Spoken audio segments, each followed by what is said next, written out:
مجھ سے نا اکثر خواتین پوچھتی ہیں، کہتی ہیں کہ چاہے وہ چھوٹی لڑکیاں ہوں، بڑی ہوں، خواتین، عورتیں ہوں یا تھوڑی ایج والی ہوں، وہ اکثر مجھ سے نا پوچھتی ہیں کہ آپ کا نا شوہر کے معاملات میں آپ کا بڑا سپورٹ جا رہا ہے، آپ شوہر کو بہت سپورٹ کر رہی ہیں، ایسا کیوں؟ تو اس پہ میں نے ان سے کہا کہ میرے والد صاحب نے مجھے ایک بات کہی تھی کہ بیٹا، باپ کے بعد اگر عورت کا اصل محافظ اور سائبان ہے نا تو اس کا شوہر ہے بیٹا، اس کے علاوہ اور کوئی نہیں ہے۔ یہ ذہن میں رکھو آپ، بھائی بھی ہوتے ہیں، بیٹے بھی ہوتے ہیں، لیکن عورت کا جو اصل محافظ اور سائبان ہے نا وہ اس کا شوہر ہی ہے بیٹا۔ تو میں نے اپنے ابا سے کہا کہ کیوں ابا، بھائی کیوں نہیں ہوتے، بیٹے کیوں نہیں ہوتے؟ تو پھر میرے ابا نے کہا کہ بیٹا، بھائی جو ہوتے ہیں نا جب تک شادیاں نہیں ہوتی تب تک آپ کے ہوتے ہیں، پھر ان کی بھی شادیاں ہو جاتی ہیں، ظاہر ان کا بھی خاندان ہوتا ہے۔ بیٹے ہیں، بیٹے بھی ظاہر سی بات ہے جب تک ان کی شادیاں نہیں ہوں گی وہ آپ کے ہیں، جب ان کی شادیاں ہو جائیں گی پھر ان کا بھی خاندان ہے، انہوں نے اپنے خاندان کو بھی دیکھنا ہوتا ہے۔ اب پھر میں نے اس پہ ایک بات ان کو ایک اور سمجھائی، جو خواتین تھیں، میں نے ان کو ایک بات اور سمجھائی، میں نے کہا چلو آپ مجھے ایک بات کا جواب دو، خدا نہ خواستہ اگر آپ کا جھگڑا ہوتا ہے آپ کے شوہر سے، آپ لڑائی جھگڑا کرتی ہو، خوب جھگڑا کر کے اپنے ماں کے گھر آ جاتی ہو، تو کوئی برداشت کرتا ہے آپ کو؟ نہ بھابھیاں برداشت کرتی ہیں، نہ آج کل بھائی برداشت کرتے ہیں۔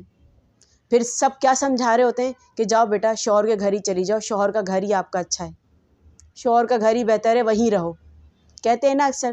تو پھر اس پہ انہوں نے میری اس بات کو سنا، تو میں نے کہا میں اسی لیے شوہر کو سپورٹ کرتی ہوں، اسی لیے میں خواتین کو سمجھانے کی کوشش کرتی ہوں کہ شوہر کی فرما برداری کریں، شوہر کی اطاعت کریں، ضروری ہے یہ ہمارے لیے، اس کے علاوہ ہمارا کوئی نہیں ہوتا۔ جب تک آپ کے والد صاحب زندہ ہیں تب تک سب کچھ، اللہ تعالیٰ سب کے والد صاحب کو سلامت رکھے، سب بیٹیوں کے سروں پہ ان کا سایہ سلامت رکھے، لیکن باپ کے بعد اگر کوئی ہے نا تو وہ شوہر ہی ہے، یہی حقیقت ہے اس دنیا کی، اس کے علاوہ کوئی نہیں ہے۔ ورنہ اگر شوہر سے جھگڑا کرنا ہے کر لو، کیا ہوگا؟ خاندان تماشا دیکھتا ہے، خاندان میں تماشا بنتا ہے، 4-6 لوگ باتیں بناتے ہیں، اور اگر بچے ہیں تو بچے پریشان ہوتے ہیں، بچے بیچ میں پستے ہیں، کیا ہوتا ہے؟ کسی کا کچھ بھی نہیں جاتا، دونوں میاں بیوی آپس میں جھگڑا کرتے ہیں، تماشا بن جاتے ہیں۔ تو اس سے بہتر یہی ہے کہ بھائی جب رہنا ہی شوہر کے ساتھ ہے، آپ نے زندگی اسی کے ساتھ گزارنی ہے، کیونکہ آپ نکاح میں اس کے ہو، تو پھر اسی کی پابندی کر لو، اسی کی فرما برداری کر لو، یہی ہمارے حق میں بہتر ہے، اور اس سے اللہ تعالیٰ بھی خوش ہوتا ہے۔ ورنہ پھر کرو جھگڑا، ورنہ پھر دیکھ لو آپ بہت گھر تباہ ہو رہے ہیں، گھر اجڑ رہے ہیں، طلاقیں ہو رہی ہیں،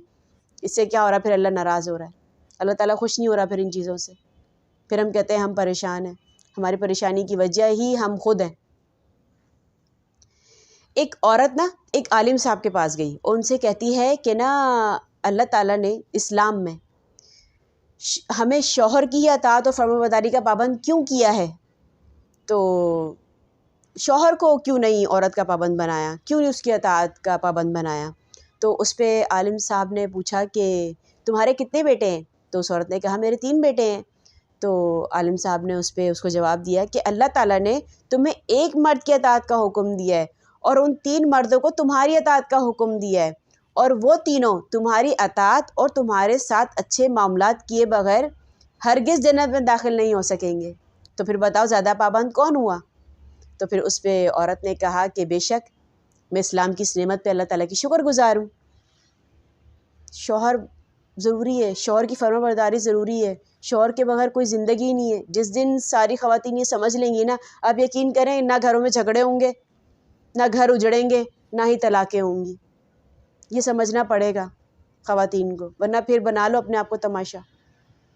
ہی بنو گے پھر، اور کچھ بھی نہیں ہو سکتا آپ کا۔